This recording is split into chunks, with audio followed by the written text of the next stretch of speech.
The 2024 TR WRX or WRX TR pricing was announced, and in today's video we're going to talk about what the pricing is, why it's outrageous, and why exactly you should consider not buying the TR WRX. And I'm not trying to be a hater or anything like that. I'm just being pragmatic about what Subaru priced the TR WRX at and what that really means if you were to go out and buy, let's say, a base model WRX, and how much money you would have to play with it, and how much money until you get to the cost of the TR you could put into your car, and what exactly you could do with the car, because you'd be surprised, it's pretty substantial. I gotta look at my handy dandy notes because you're gonna want this information.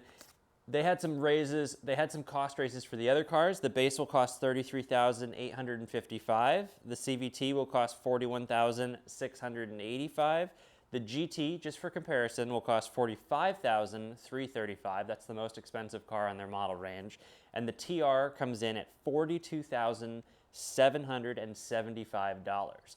Now, this is where it gets kind of crazy. So the first thing that I want to mention before we even break down the price is that is only about $6,000 or $7,000 off a used 2020, 2021 Supra, a 3-liter GR Supra. Let that sink in for a second. We're talking that this car will be $6,000 to $8,000 difference from a car that can compete with a lot of supercars, even with just a basic tune. The Supra is also doing sub 4-second 0 to 60s off the bat in a much better handling vehicle. So again, I'm just using that as a comparison to the TR WRX is very much being priced for the Subaru fan and the Subaru fan only, because from a utility value, $42,000 and change is a lot of money for what you're buying with that car. Now, here's where it gets really insane. I'm gonna go back to my numbers because I did a little bit of calculations.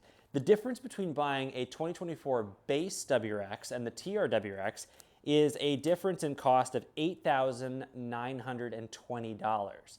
That is a substantial amount of money.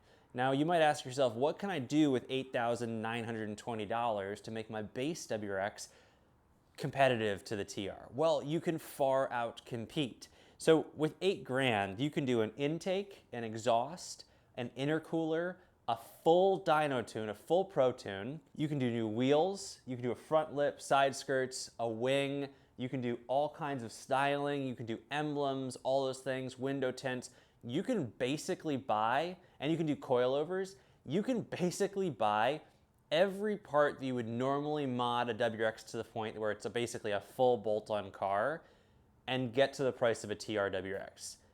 That needs to sit in, because for a lot of you guys, when you actually get excited about a WRX, think about how excited you are about a tuned vehicle and a built WRX, and then say to yourself, I could just do that at the same cost as buying a TR WRX. Now, yes, the TR WRX is coming with certain creature comforts, certain pieces that make it a much more desirable vehicle for some owners, but for most of us, that's a substantial difference in cost. And I actually think that Subaru is outpricing their customer here. On top of that, I think there's a substantial worry that the car might have overhype at the beginning because people want that. Some people buy it because they think it's going to be a collector's item. Some people want it because they want the new hype car. Some people make content like myself about these things.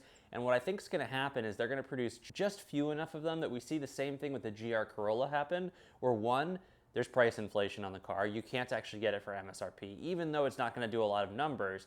But two, if they don't do that, they're going to overflood the market and they're going to devalue what the WRX is bringing relative to the rest of the market. Now, it's still an all-wheel drive car, it's still an all-wheel drive sports car, but for what you're getting on that car, we've made a separate video on every difference between the TR WRX and the regular WRX. We won't jump into that too much in this video, but you're not getting $8,000 or almost $9,000 of difference. You're just simply not. You might as well get a limited WRX, which will cost less out the door than the TR WRX, and you might as well just do a few modifications. Again, the power is equal, so from a performance standpoint, there really isn't much difference. You might say yes with the handling, but I'd much rather a really nice set of like Fortunato coilovers on a regular base WRX than I'd want out of a Subaru factory suspension setup. I know that that sounds counterintuitive, but the impact that you'll have with a nice set of Fortunatos is vast. It's just a huge difference.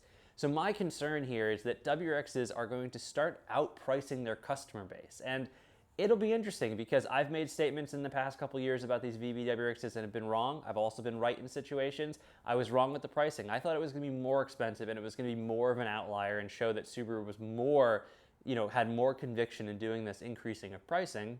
And I got halfway there. I guessed it would be like 46 to 48K. So I was a couple $1,000s off. But with that said, we're seeing this trend over and over again, and people, like, living in the US is becoming less and less affordable. So it'll be interesting to see what kind of impact this car is going to have when things start to correct, wages start to kind of normalize again as inflation stops. It doesn't feel like car manufacturers right now are accounting for that and adjusting.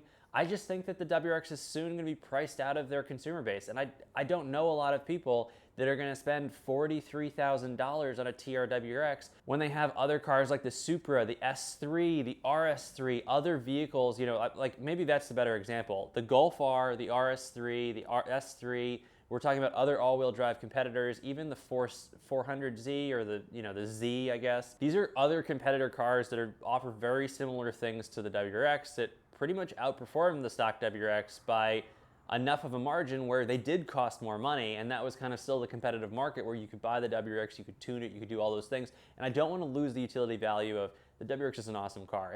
And don't lose the fact that this is my third WRX. I love this car. I just worry that at some point it doesn't make sense to own these anymore. My guess is what Subaru's tried to do is they've said to themselves, everyone that's not buying the VB WRX because they had an STI and they don't want to get out of that STI, they want something specialized. I think that they're trying to do is they're trying to sell the TR WRX as the new STI because it's priced in a similar differential.